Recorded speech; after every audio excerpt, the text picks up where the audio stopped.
આપણે મેથી ધોઈને લઈ લીધી છે મોરીને, તેમાં આપણે ચણાનો લોટ નાખશી, પછી આપણે તેમાં મીઠું નાખશી, મરચું નાખશી, ધાણા જીરું નાખશી, હળદર નાખશી,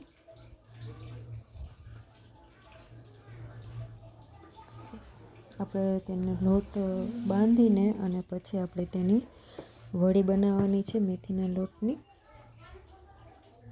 આ રીતના ધીમે ધીમે કરીને લોટ બાંધવાનો છે, ઢીલો ના થઈ જાય. આપણે મીડિયમ લોટ રાખવાનો છે. ધીમે ધીમે આપણે લોટ બાંધવાનો છે વડીનો.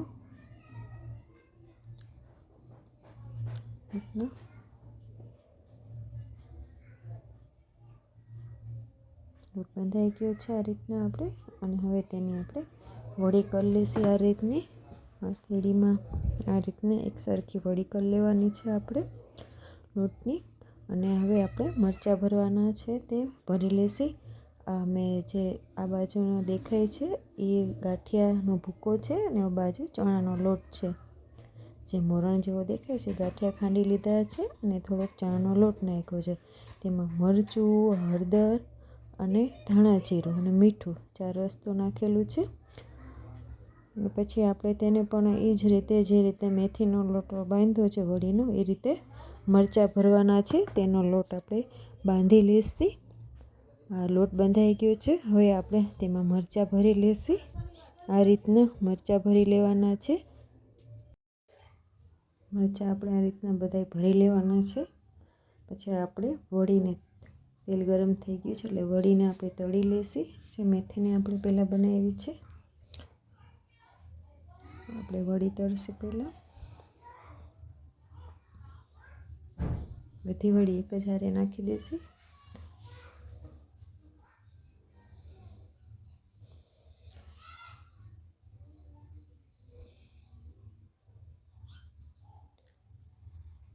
વડી તળાઈ ગઈ છે એટલે કાઢી લીધી છે. હવે આપણે મરચાં તળશું.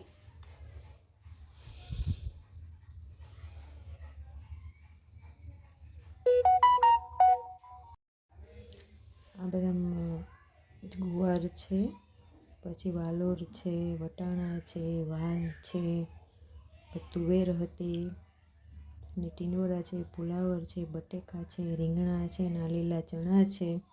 તે આપણે ઊંધિયામાં નાખવાનું છે બધું શાકભાજી. આપણા મરચાં તળાય છે.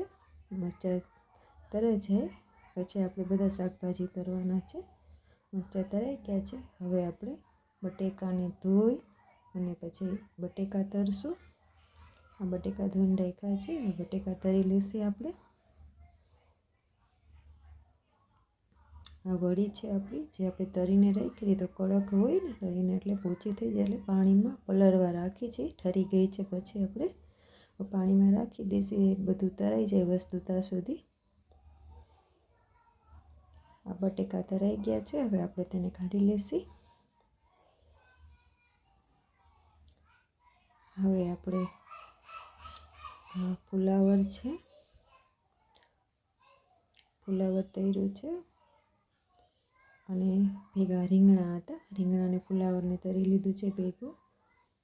અને આ બધું છે એ તે આપણે બાફી લઈશું કેમ કે વટાણા તેલમાં તળવાથી ફૂટે છે.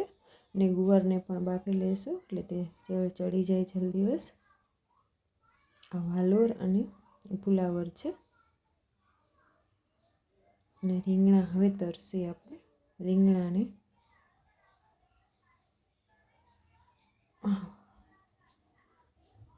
રીંગણા છે. રીંગણા અને વાલોર છે. પહેલાં આપણે ફુલાવરને ટીંડોરા તળ્યા છે. હવે આ લીલા ચણા છે તેને આપણે તળી લઈશું. તેને આપણે બાફી પણ શકીએ છીએ પણ આમાં મેં તળ્યા છે. તમે બાફી પણ શકો છો. જેમ વટાણા બાફ્યા છે, તુવેર બાફી છે, ગુવાર બાફ્યો છે તેની સાથે. હવે આ આપણા મસાલા છે. આખા પાંદડા છે ને જીરું હતું અને બાદિયા હતા. હવે આ જે મસાલો છે લાલ તે મેં ખાંડીને રાખ્યો છે. તે ચડી ગયો એટલે આપણે તેમાં ટમેટાં નાખી દઈશું. મોરેલા ટમેટાં ચડી જાય. મસાલામાં બધા લવિંગ, બાદિયા, તજ, બધું નાખવાનું છે, લસણ, આદું, પછી મસાલો ખાંડજો, તેનાથી ટેસ્ટ આવે છે બહુ સારો. હવે તો આપણે હળદર નાખી છે ને ધાણા જીરું નાખ્યું છે. આ બધું બફાઈ ગયું છે, તેને આપણે ચાળણીમાં કાઢી લીધું છે. અને આ બધું જે તળેલું છે એક સાથે નાખી દેશે. હવે ધીમે ધીમે હલાવીને આ જે બધું બાફેલું છે તેને પણ નાખી દેશે. આ બફાઈ ગયું છે તેને પણ નાખી દઈશું આપણે. જે વાટેલું મરચું છે ને તેને તમે ખાસ ધ્યાન રાખજો, હલાવાઈ ગયું છે એટલે આપણે તમે વળી નાખી દઈશું પાણીમાં જે રાખી હતી આપણે, જેનાથી તે પોચી થઈ જાય, કડક ના રહીએ એટલે. અને હવે હલાવી નાખશું. મરચાંમાં તજ, લવિંગ, મરી બધું નાખવાનું છે, બાદિયા અને આદું, લસણનું પ્રમાણ ઝાઝું રાખજો, તેનાથી મરચું સારું ખંડાશે અને શાકમાં પણ ટેસ્ટ આવશે. આ મેગી મસાલો માથે નાખી છે અને પછી આપણે તેમાં ધાણા ભાજી પણ નાખશી. મારી ચેનલને લાઈક ને સબસ્ક્રાઈબ કરી દેજો અને કાંઈ પણ આમાં તમને વાંધો લાગે તો કમેન્ટ કરજો. હવે થોડું 5 મિનિટ માટે આપણે ઢાંકી દઈશું, તેનાથી સરસ સ્વાદ બેસી જાય મસાલાનો.